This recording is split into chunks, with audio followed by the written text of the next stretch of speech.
Students, welcome to my e-learning class. In my previous video, I solved one example on valuation of shares under net assets method. Net assets method ಮೇಲೆ ಒಂದು ಪ್ರಾಬ್ಲಮನ್ನು ಬಿಡಿಸಿದ್ದೆ, which was on fully paid up shares.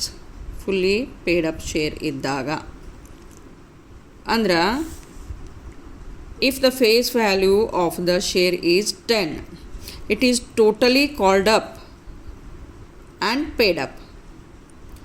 And called up no ageti 10 rupee, ಆಮೇಲೆ paid up no ಮಾಡ್ಯಾರ share holders. Okay, 10 rupee ಒಳಗೆ ನಾವು ಏನು ಮಾಡ್ತೇವೆ, ಫಸ್ಟಿಗೆ application ಜೋಡಿ ಒಂದಿಷ್ಟು ಅಮೌಂಟನ್ನು ತೊಗೋತೇವೆ. ಆಮೇಲೆ ಅಲಾಟ್ಮೆಂಟ್ ಮೇಲೆ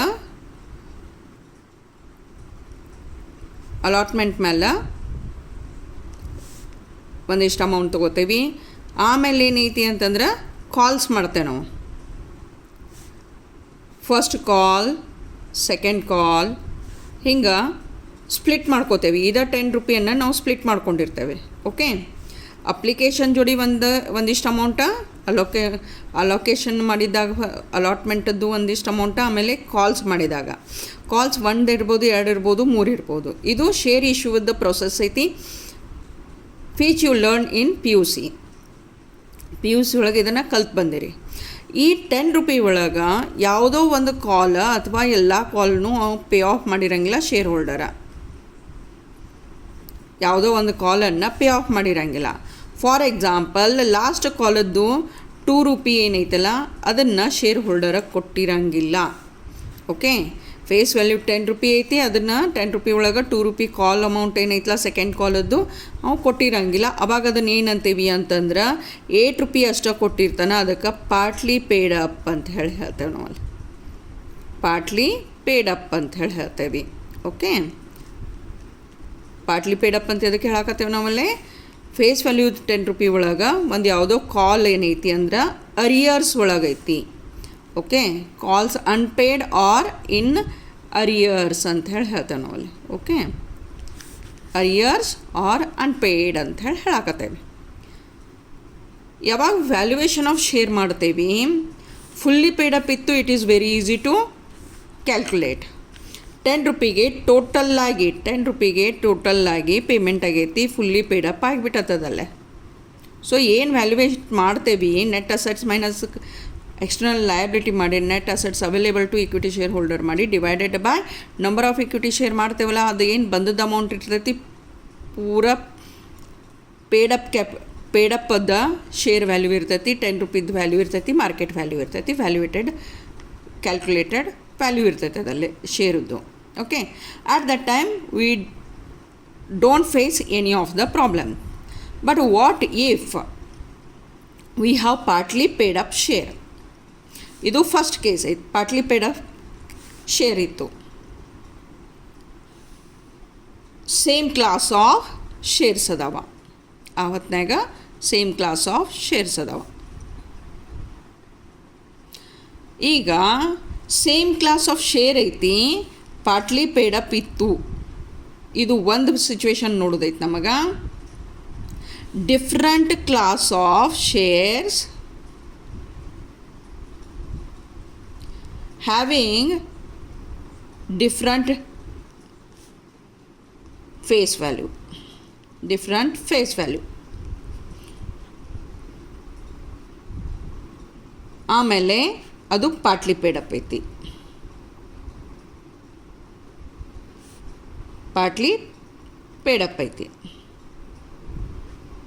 ಅಂದ್ರೆ ಬೇರೆ ಬೇರೆ ಕ್ಲಾಸದ್ದು, ಈಗ for example A class of shares ಅದಾವ, B ಕ್ಲಾಸ್ ಆಫ್ ಶೇರ್ಸ್ ಅದಾವ, ಇದು ಡಿಫ್ರೆಂಟ್ ಕ್ಲಾಸ್ ಆಫ್ ಶೇರ್ಸ್ ಅಂತ ಹೇಳ್ತೇವೆ.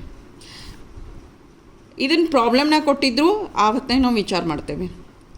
ಆದ್ರೆ ಫೇಸ್ ವ್ಯಾಲ್ಯೂನ ಏನೈತಿ ಅಂತಂದ್ರೆ ಒಂದು 10 ರೂಪಿ ಐತಿ, ಇನ್ನೊಂದು 5 ರೂಪಿ ಐತಿ. ಓಕೆ, ಇವು 10,000 ಇಕ್ವಿಟಿ ಶೇರ್ಸ್ ಅದಾವ, ಇವು 10,000 ಇಕ್ವಿಟಿ ಶೇರ್ಸ್ ಅದಾವ.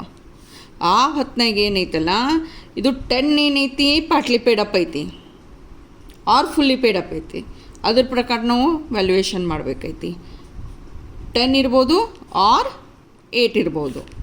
10 ಇತ್ತು ಪೂರ್ಣ ಪೇಡಪ್ ಐತಿ, 8 ಇತ್ತು ಪಾರ್ಟ್ಲಿ ಪೇಡಪ್ ಐತಿ. ಆಮೇಲೆ ಇನ್ನೊಂದು ಕ್ಲಾಸ್ ಏನೈತಲ್ಲ, ಇದಂದರೆ ಈ 10,000 ಏನದಾವಲ್ಲ ಇಕ್ವಿಟಿ ಶೇರ್ಸ್, ಅದರದ್ದು ಫೇಸ್ ವ್ಯಾಲ್ಯೂ 5 ಐತಿ. ಇದೂ ಏನೈತಿ, ಫುಲ್ಲಿ ಪೇಡಪ್ ಇರ್ಬೋದು ಆರ್ ಪಾರ್ಟ್ಲಿ ಪೇಡಪ್ ಇರ್ಬೋದು. ಆ ಹೊತ್ನಾಗ ವ್ಯಾಲ್ಯೂಯೇಷನ್ ಆಫ್ ಶೇರ್ ಹೆಂಗೆ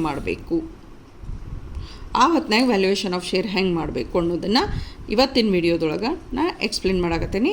please do watch till the end to understand how to calculate the share value when we have same class of shares but different face value.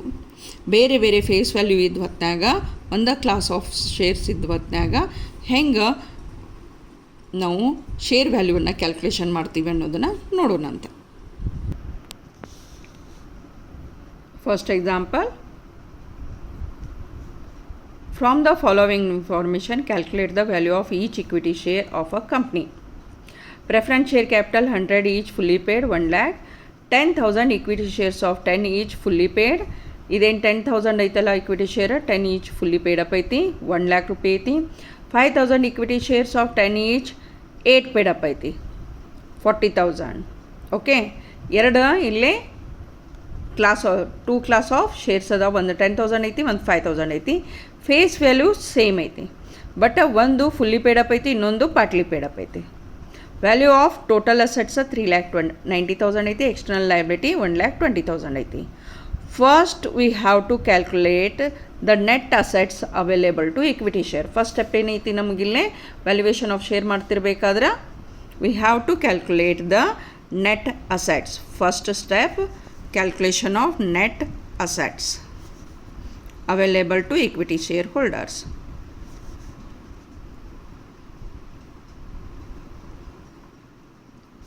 Available to equity shareholders. Okay, so first what we do, first ಈಗ ನಾವು ಏನು ತಗೊಳಕತ್ತೇವಲ್ಲೇ,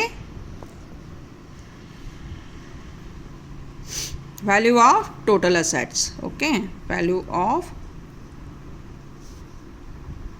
total assets.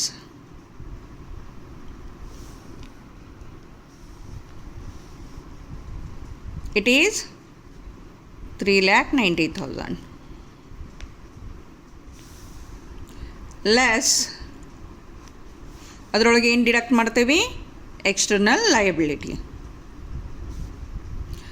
External liability,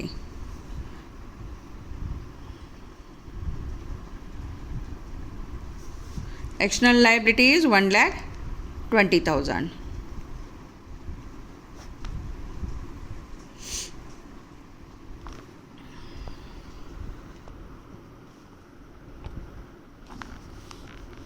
So 2,70,000. ಇನ್ನು ಇದರೊಳಗೆ ಏನು ತೆಗಿಬೇಕೈತೆ ನಾವಲ್ಲೇ, preference share capital. ಯಾಕಂದ್ರೆ ನಮಗೆ ವ್ಯಾಲ್ಯೂಯೇಷನ್ ಏನು ಮಾಡೋದೈತಿ, ಇಕ್ವಿಟಿ ಶೇರ್ ವ್ಯಾಲ್ಯೂ ಕ್ಯಾಲ್ಕುಲೇಷನ್ ಮಾಡೋದೈತಿ. ಅದರ ಸಂಬಂಧ ಪ್ರೆಫರೆನ್ಸ್ ಶೇರ್ ಕ್ಯಾಪಿಟಲ್ ಇಲ್ಲೇ ನಾವು ಡಿಡಕ್ಟ್ ಮಾಡಬೇಕು. If the propose dividend is given, we have to deduct that also. ಈಗ ಬರೀ ನಮಗೇನು ಮಾಡ್ಯಾರ, ಪ್ರೆಫರೆನ್ಸ್ ಶೇರ್ ಕ್ಯಾಪಿಟಲ್ ಕೊಟ್ಟಾರ. Okay, preference share capital.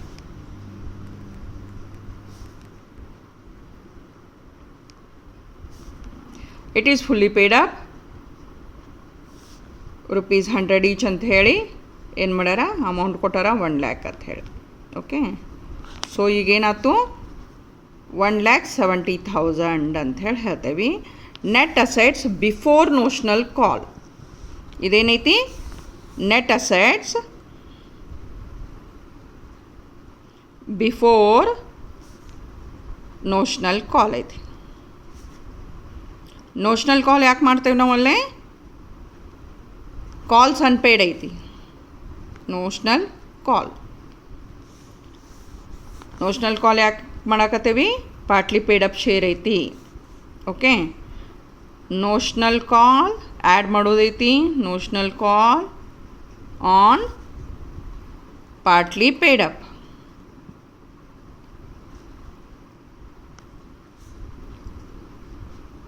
partly paid up. So ಇಲ್ಲಿ ಏನೈತಿ ಅಂತಂದ್ರೆ ಒಂದು ಫುಲ್ಲಿ ಪೇಡಪ್ ಐತಿ, ಇನ್ನೊಂದು ಏನೈತಿ 10 ಈಚ್ ಇದ್ದದ್ದು 8 ಅಷ್ಟೇ ಪೇಡಪ್ ಆಗೈತಿ. ಅಂದ್ರೆ ಅನ್ಪೇಯ್ಡ್ ಎಷ್ಟೈತಿ ಇಲ್ಲೇ 2 ರೂಪಿ ಐತಿ. ನಂಬರ್ ಆಫ್ ಈಕ್ವಿಟಿ ಶೇರ್ಸ್ ಎಷ್ಟು ಅದಾವೆ? 5000 ಅದಾವೆ. ಸೊ 5000 ಇಂಟು 2 ಮಾಡ್ತೇವೆ ನೋಷನಲ್ ಕಾಲಕ್ಕೆ. Okay, number of equity shares ಎಷ್ಟು ಅದಾವೆ? 5000 ಅದಾವೆ ಈಕ್ವಿಟಿ ಶೇರ್ಸ್. ಇಂಟು ಅನ್ಪೇಯ್ಡ್ ಎಷ್ಟೈತಿ? 2 ರೂಪಿ ಐತಿ. ಅನ್ಪೇಯ್ಡ್ ಎಷ್ಟೈತಿ?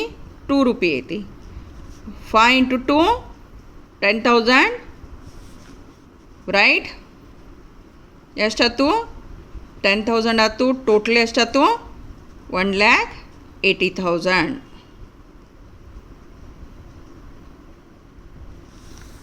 net assets available to equity shareholders.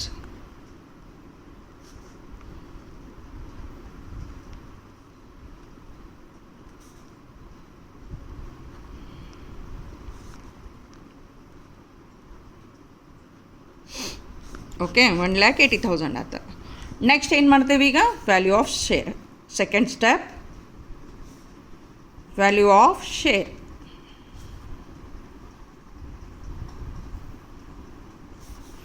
is equal to net assets available to equity shareholders divided by number of equity shares.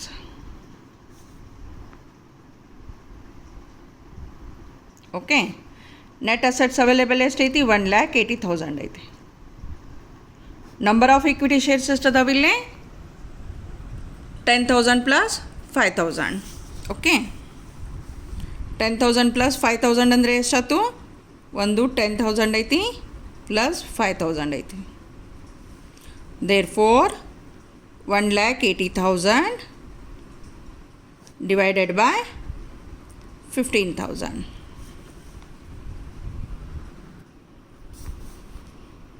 Therefore,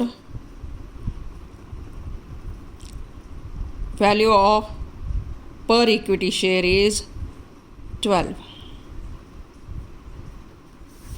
This 12 is value per share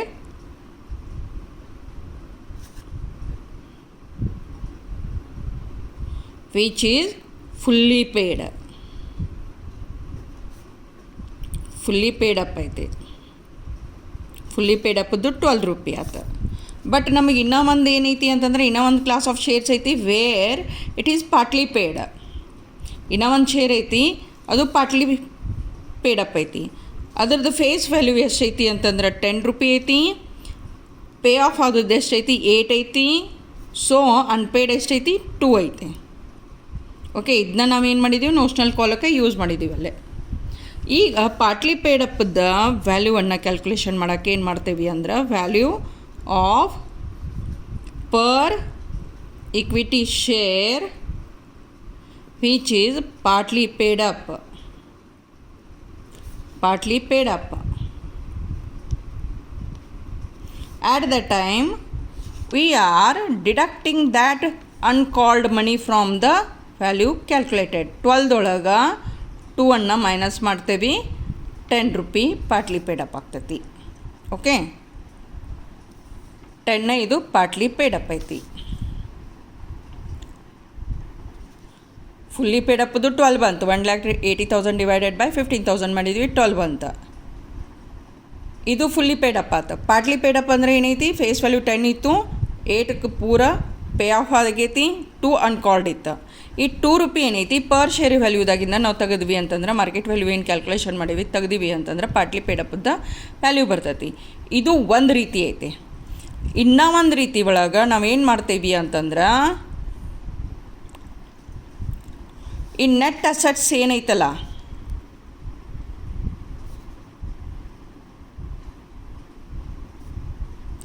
$1,80,000. In this we deduct the partly paid amount, that is 10,000. Okay, 10,000 ನಾವೇನು ಮಾಡ್ತೇವೆ ಅಂತಂದ್ರೆ deduct ಮಾಡ್ತೇವೆ. 1,70,000 ನಮಗೆ amount ಬರ್ತೈತಿ. ಈ 1,70,000 ಏನೈತಿ ಅಂತಂದ್ರೆ net assets available to equity share holder ಐತಿ.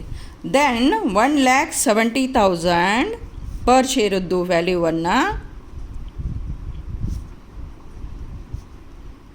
1,70,000 ಡಿವೈಡೆಡ್ ಬೈ 15,000 ಮಾಡ್ತೇವೆ.